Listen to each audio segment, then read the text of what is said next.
cycles of life and death. And so there was, it was sort of considered a part of the knowledge of the feminine wisdom, the feminine birth-keeping wisdom.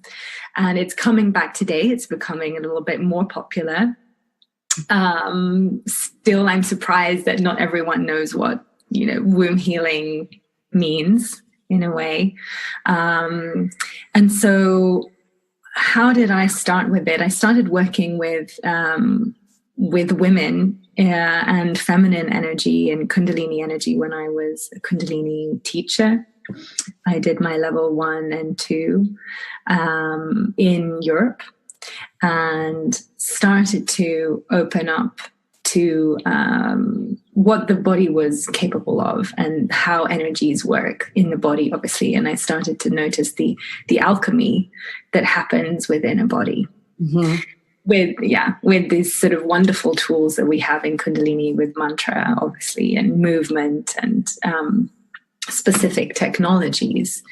And so I started to prepare the container of my body, let's say, to work with what became an even greater alchemy, which is when I started to work with fire, with orgasmic energy. Mm-hmm. I love the elements. I was just going to ask you. So in alchemy, if everyone's listening, it is amazing. You use a series of elements to clear yourself, to completely transform yourself in order to become pure gold. And so you'll have to go through an inner process of alchemy in order to even become the alchemist for other people. And so I'd love to hear how your inner process occurred and how you used the elements to heal yourself. Right. Yes.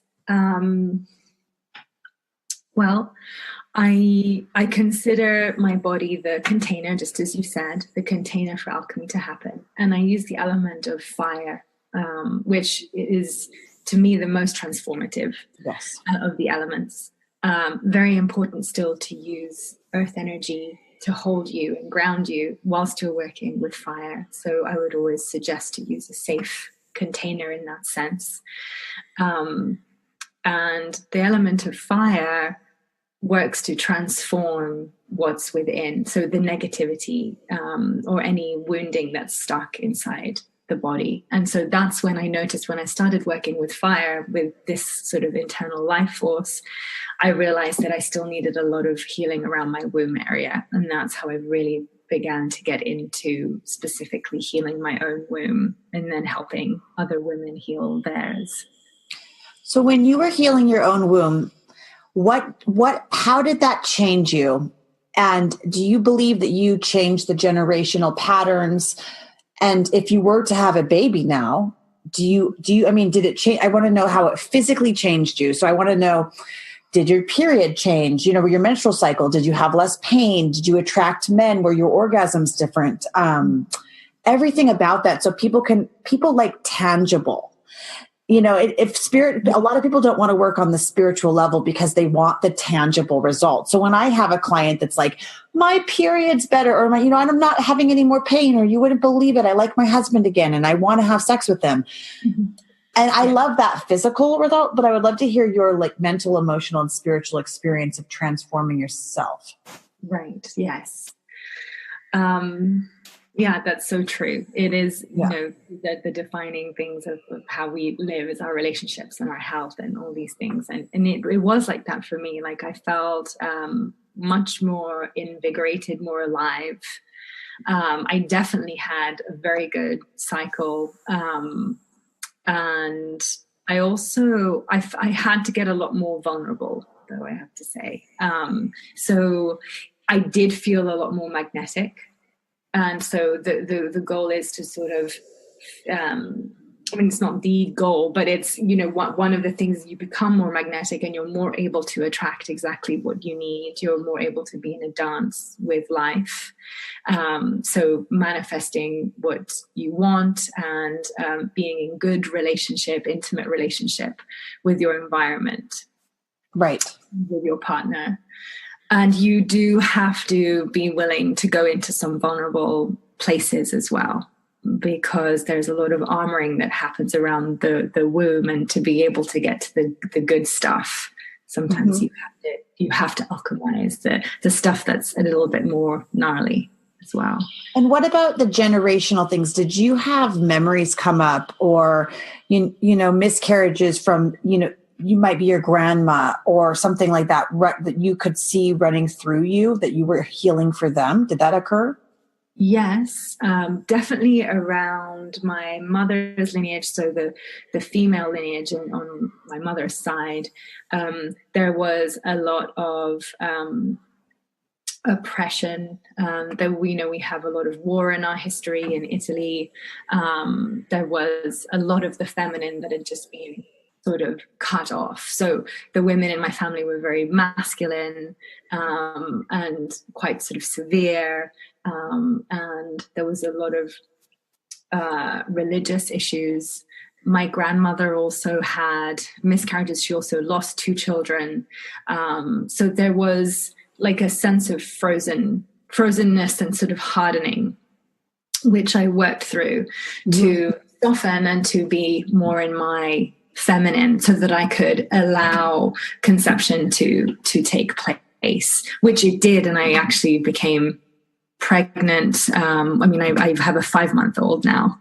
So did it happen right after? I mean, I'll tell you my story, but after you healed it all, you got pregnant, right? Yeah, pretty much. Yeah. And I also worked with, you know, herbs and supplements and all that kind of thing too. Yeah. I got pregnant too. After I did my womb work, I was working with Elizabeth, which I'll put her information in the notes, and Carlotta's information will be in the notes of this program. But I did my own womb work with a healer, and I didn't understand at the time, but we used the element fire to burn things out of me. And, you know, and I did, you know, I would say 2 to 4 years of pure fire purifications of my whole body of alchemy. But now I understand. And it's interesting because once you use the fire element and then you become pregnant, you move into the water element. Yes. And I love that because and I remember her saying to me, be careful because now you can get pregnant. And I mean, within a second I got pregnant. And so it's really, fertility is not just these, you know, physical things. It's really emotional and spiritual. And I think women no one teaches that. You know, someone has to tell you that exists in order, that seed has to be planted, that, oh, if I work on my emotional body, that might help me get pregnant. Like, yes. For 9 out of 10 women, that's the case. They don't understand that. So it's really important to put it out there. Because I practice Western medicine too, and that wouldn't have even come up. Never. Right.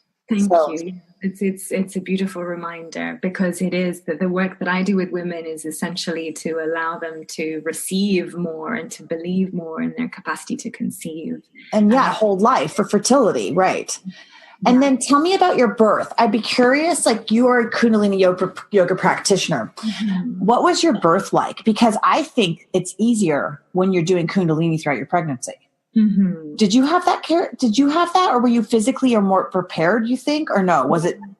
Yeah, I have an interesting story because as a womb healer, so I work with women in teaching them to allow their sensuality and sexuality out, and in trusting their intuition and knowing how to breathe through the yoga and all of this.